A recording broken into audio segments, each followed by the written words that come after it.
One of my earliest memories is sitting shotgun in my father's Chevy Astro van on our way to work, which you can see pictured here. And my father's a locksmith, and so he'd always take me on these jobs to go install doors or change keys.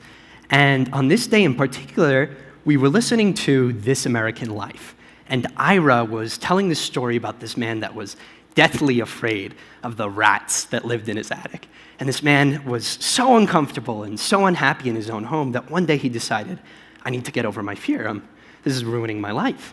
And so he goes up into his attic, as the story goes, he catches a rat, and he cooks it and eats it. There's something about that struck me as an 8-year-old and has stuck with me ever since. It's the idea that when you're afraid of something and you face that fear becomes a part of you and helps you to grow.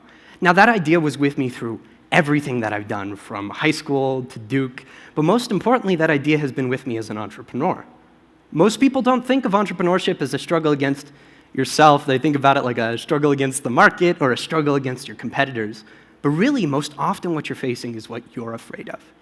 So if we fast forward to the start of my junior year at Duke, I'd spent the summer working with farmers and wanted to build out a product that would help farmers manage their farms better. 50 years ago, the average size of a farm, like this one, was 200 acres. Nowadays, the average size of a farm is 418 acres. So what does this mean? It means the same problems that farmers have been facing for the last thousands of years, pests and diseases and poor nutrition, are problems that are now doubled in scale and difficult to find within their farms. And that's how my company, FarmShots, got started. I went ahead and I recruited the best folks I knew at Duke to go ahead and build out a company with me, and that's what FarmShots does. So FarmShots takes a farm like this. We pull all of the information that's available for it, whether it's satellite images or soil or weather, and put it all together in one place. And what we're able to do for farmers is generate an image like this. Now, this is McCotter Farm in Beaufort County, North Carolina. McCotter Farm is nearly 5,000 acres of potatoes. Whenever there's a heavy rain, they end up getting a certain type of blight called late blight.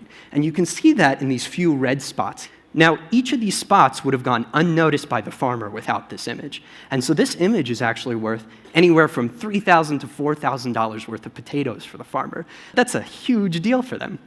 The thing about starting a company is that you're always afraid. I remember the first day that we got started on this company. We had just raised our seed round.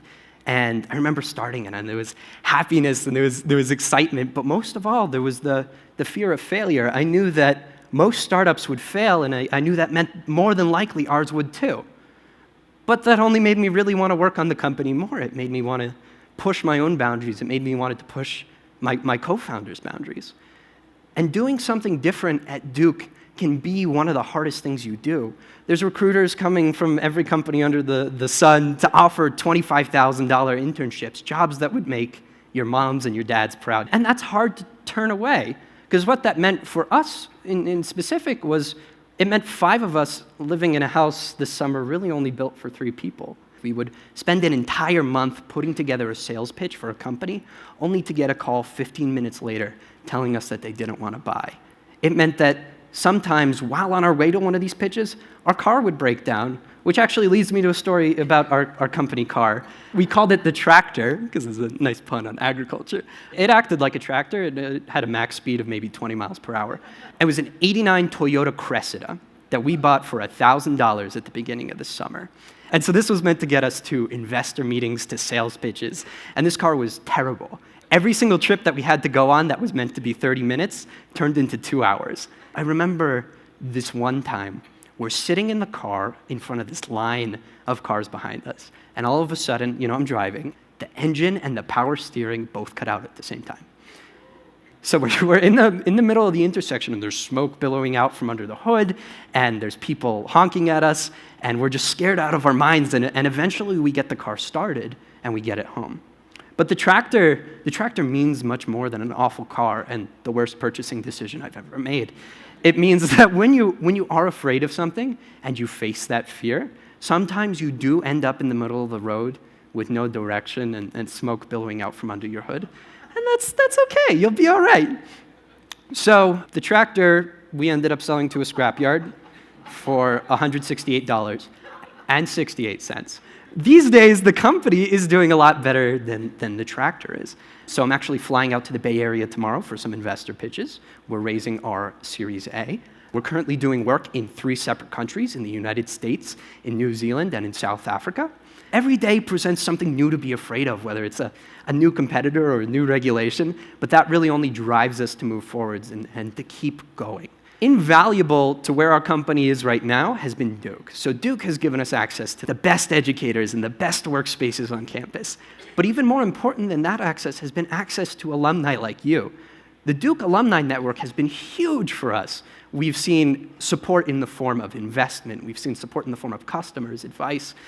And it's been amazing. And so really, we couldn't have done this without you. And there's even people in the audience tonight who have been mentors and been helpful to us. And so I'm going to leave you tonight with a challenge. And that's that there are plenty of Duke students looking for the encouragement to start a company like mine and looking for the encouragement to just jump into something. And all they need is a little push forwards. And you can be the one that provides that push for them. So the next time you see a student that's thinking about an idea or maybe starting the next Facebook, you should be there and you should reach out to them and let them know that you're here to support them. Because I know I found a wealth of support when I went out into this. And so last thing I'd like to leave you with is, for moving Duke and FarmShots forwards, thank you.